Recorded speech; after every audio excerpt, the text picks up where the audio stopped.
সভাপতি সভাপতি এখানে আছেন রতন দা, তুষার দা সহ আমাদের পার্টির নেতৃত্ব যারা আছেন, আপনারা যারা এখানে আছেন, এই এলাকার আমার গুরুজনেরা, আমার ভাইয়েরা, বোনেরা, বন্ধুরা, এখানে মূলত আমাদের অনেকগুলো দাবি নিয়ে আমাদের এই মিটিং, বিডিও অফিস অভিযান, বিডিওর কাছে আমাদের ডেপুটেশন দেওয়া।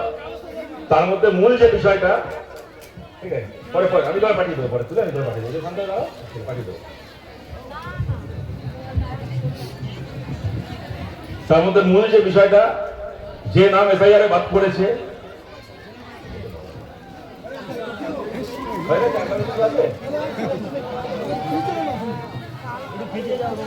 যে নামগুলো এফআইআর এ বাদ পড়েছে সেই নামগুলোকে তোলার জন্য আমাদের যে লড়াই চলছে, এখন আর সেটাকে নিয়ে রাস্তায় যা মিটিং মিছিল লড়াই চলছে, কিন্তু এখন মূল লড়াই আপনারা জানেন ট্রাইব্যুনালে হবে, কোর্টে হবে। সেই কাজও আমরা করছি, আমাদের আইনজীবীরা করছেন। পার্টির পক্ষ থেকে উদ্যোগ নিয়ে যা করার চেষ্টা করার যা সুযোগ আছে আমরা করছি। এই এলাকাতেও যাদের যাদের নাম, যাদের অ্যাপিল এখনো অব্দি ট্রাইব্যুনালে এখনো অব্দি বকেয়া আছে, পেন্ডিং আছে, সেই কাগজ, সেই ডকুমেন্ট নিয়ে আমাদের দিক থেকে আদালতের মাধ্যমে যতটা তদবির করা সম্ভব, যত তাড়াতাড়ি করা সম্ভব আমরা চেষ্টা করছি। সেই প্রসঙ্গে আমি আসছি। আমি তার আগে খুব সংক্ষেপে, আমি বেশি সময় নেব না। এমনিতে আকাশের অবস্থা যে কোনো সময়, এখন বৃষ্টির দিন চলছে, যে কোনো সময় বৃষ্টি আসতে পারে। আপনারা অনেকক্ষণ ধরে এখানে দাঁড়িয়ে আছেন, সবাই এখানে উপস্থিত আছেন, এই গরমের মধ্যে ভিড় করে সবাই এখানে আছেন। আমি খুব বেশি সময় নিচ্ছি না, আমি খুব সংক্ষেপে দু একটা কথা বলছি। দেখুন, আমরা চিরকাল বলেছিলাম যে তৃণমূল কংগ্রেস কেউ ভালোবেসে করে না। তৃণমূল কংগ্রেস দলটা লোকে করে ধান্দার জন্য। আপনি কোনো ধান্দা ছাড়া ভালোবেসে সিপিএম করছে এরকম লোক পাবেন, ভালোবেসে কংগ্রেস করছে, ভালোবেসে বিজেপি করছে, ভালোবেসে আইএসএফ করছে এরকম লোক পাবেন। দু পয়সা মালকামরা ধান্দা ছাড়া তৃণমূল করছে, এত বড় মহাপুরুষ আমার জীবনে আমি আজ অব্দি কোনোদিন দেখিনি। আমার ধারণা আপনারাও দেখেনি। আমরা জানতাম যেদিন এদের সরকার চলে যাবে, এদের ধান্দা গুছিয়ে নেওয়ার জায়গা থাকবে না, সেদিন এদের পার্টি উঠে যাবে। আমরা জানতাম, কিন্তু যে এত তাড়াতাড়ি উঠে যাবে তো আমরাও বলার সময় ভাবিনি। আমাদের আঙুল থেকে কোনো ভোটের গালি উঠতে পারলো না, তার আগে তৃণমূল কংগ্রেস দলটা উঠে গেল। আর যারা এই সমস্ত এলাকাতে গত বিধানসভায়, মাঝখানে লোকসভায়, তার আগের বিধানসভায়,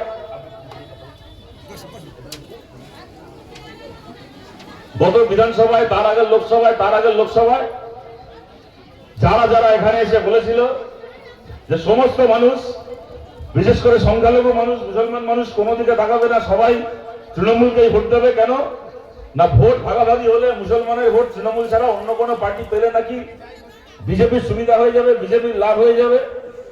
এই বলে গত 10 বছর ধরে, 12 বছর ধরে এই সমস্ত এলাকা আপনারা জানেন পঞ্চায়েতের ভোট করতে দেয়নি। আমাদের একটার পর একটা পার্টি অফিস দখল করেছে, মিথ্যে মামলায় আমাদের নেতাদেরকে গ্রেফতার করেছে, জেল খাটিয়েছে, আমাদের কমরেডদেরকে খুন হতে হয়েছে, সবকিছু করেছে। খালি একটাই অজুহাতে, কি সবকিছু করে আমরা বলেছি এগুলো আমরা কেন করছি? কেননা মুসলমান এলাকায় অন্য কোনো পার্টিকে থাকতে দেওয়া যাবে না। সিপিএম থাকলে, কংগ্রেস থাকলে ভোট ভাগাভাগি হলে বিজেপির সুবিধা হয়ে যাবে। একমাত্র আমরা তৃণমূল বিজেপিকে আটকাতে পারবো, বিজেপির বিরুদ্ধে লড়াই করতে পারবো। তাই বিজেপির যাতে সুবিধা না হয়, তাই এই সমস্ত এলাকায় তৃণমূল ছাড়া আর কোনো পার্টি থাকবে না। এই করে ওরা ভোটে জিতেছে। ভোটে জিতে কি হয়েছে আজকে দেখলেন বিজেপির সুবিধাটা কে করছে। আজকে বাংলার দিকে তাকিয়ে দেখুন, পশ্চিমবাংলায় বিজেপির সুবিধা কে করছে। যে প্রতিমা মণ্ডল, যে নীলিমা মিস্ত্রি এখানে এইসব এসে এই সমস্ত ভোটে এইসব গল্প শুনিয়ে বিজেপিকে আটকানোর নাম করে এই সমস্ত এলাকা থেকে একচেটিয়া ভাবে বুথ দখল করে ভোট করে নিয়ে গেছে, নিয়ে গিয়ে প্রতিমা মণ্ডল এমপি হয়েছে, নীলিমা মিস্ত্রি এমএলএ হয়েছে। আজকে তাকিয়ে দেখুন, ওই হারামখোরগুলো তৃণমূলের পতাকা নিয়ে এখন বিজেপির জুতো পালিশ করছে, ওই হারামখোরগুলো। আর যে লাল পতাকা ওরা উঠতে দেয়নি, যে লাল পতাকা টিকতে দেয়নি, লাল পতাকা ধরেছিল বলে যে পার্টির কংগ্রেসদেরকে এরা ঘর ছাড়া করেছে, খুন করেছে, আজকে সেই লাল পতাকা পশ্চিমবাংলার মাটিতে দাঁড়িয়ে আছে বিজেপির বিরুদ্ধে। মানুষের একমাত্র পাহারা বাড়ে এই বাংলার মাটিতে লাল পতাকা উঠছে, আর ওই হারামখোরগুলো তৃণমূলের পতাকা নিয়ে বিজেপির জুতো পালিশ করছে। আজকে দেখছেন বিজেপির আসল শত্রুকে আসল বন্ধুকে। মমতা ব্যানার্জি আমার বলছেন যে এরা বেইমানি করেছে আমার সাথে, আপনার সাথে বেইমানি হয়েছে, সত্যি কথা। মমতা ব্যানার্জি বলছে যে আমি এদেরকেও চিনত না, আমি এদেরকে ঘর থেকে নিয়ে এসে এমএলএ করেছিলাম, এমপি করেছিলাম, এখন এরা আমার সঙ্গে বেইমানি করে এখন এরা বিজেপির সঙ্গে বোঝাপড়া করছে। কথাটা ঠিক মমতা ব্যানার্জি, কিন্তু বলুন তো আজকে এরা কোন এমন নতুন বেইমানি করছে যে বেইমানি আপনি একদিন করেননি? আজকে আপনি এদেরকে নিয়ে যে কথাটা বলছেন, আজ থেকে 30 বছর আগে আপনাকে নিয়ে কংগ্রেস সেই কথাটা বলতো। আপনি মমতা ব্যানার্জি কালীঘাটে একটা কালীর চালের ঘরে জন্মেছিলেন, কে চিনল আপনাকে? কোন হরিদাস পাল ছিলেন আপনি? আপনাকে কালীঘাটের একটা ঘর থেকে নিয়ে গিয়ে কংগ্রেস দেশের মন্ত্রী বানিয়েছিল, ভারত সরকারের মন্ত্রী বানিয়েছিল। আপনি কি করলেন? সেই কংগ্রেসের পিঠে ছুরি মেরে পশ্চিমবাংলায় কংগ্রেসের লালবাতি ঝেলে দিয়ে তাদের 1 নম্বর শত্রু বিজেপির সঙ্গে জোট করে বিজেপি সরকারের মন্ত্রী হয়ে সেই বিজেপিকে পশ্চিমবাংলায় নিয়ে আসতেন। আজকে এই নীলিমা মৈত্ররা যে কাজ করছে, নীলিমা মিস্ত্রিরা যে কাজ করছে, আজকে এই প্রতিমা মন্ডলরা যে কাজ করছে, এই রচনা ব্যানার্জিরা যে কাজ করছে, আজ থেকে 30 বছর আগে আপনি মমতা ব্যানার্জি এই বেহায়াপনা এই গাদ্দারি করেছিলেন কংগ্রেসের সঙ্গে। পাপ করে বাপকে ছাড়ে না মমতা, পাপ আপনার বাপকেও ছাড়েনি। যে পাপ করেছিলেন 30 বছর আগে, যে পাপ করেছিলেন 30 বছর আগে, আজকে সেই পাপ ফেরত আসছে। কিন্তু কথাটা হচ্ছে তৃণমূলের কি হবে না হবে, তৃণমূল থাকবে কি না থাকবে, পিসি জেলে থাকবে না পিসি জেলের বাইরে থাকবে, সে তো পরের কথা। কিন্তু বাংলার সাধারণ খেটে খাওয়া মানুষের কি হবে? আজকে নতুন একটা সরকার এসছে বিজেপি জানতো যে তৃণমূলকে আমরা কিনে নিয়েছি, তৃণমূল আমাদের পায়ে সারেন্ডার করেছে, সিপিআইএম কে কিনতে পারেনি, সিপিএম মরে যায়নি, সিপিএম দাঁড়িয়ে আছে। আগে বিধানসভার ভেতর ছিল না, 5 বছর খালি রাস্তায় ছিল, আজকে রাস্তাতেও আছে, আজকে বিধানসভার ভেতরেও আছে সিপিএম।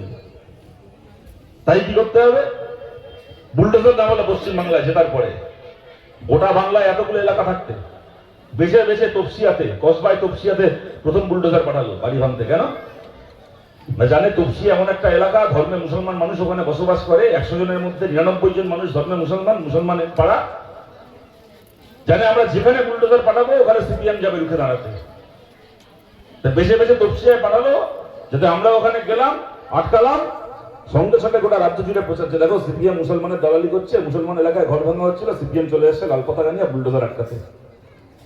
আর কিছু লোকের মনে হলো যে বিজেপি সরকারে এসে গেছে, হিন্দুত্ব কোনো চিন্তা নেই, খালি মুসলমানের চিন্তা, মুসলমানের ঘর ভাঙছিল, ফালতু সিপিএম ওখানে কাজাবাজি করতে গেল।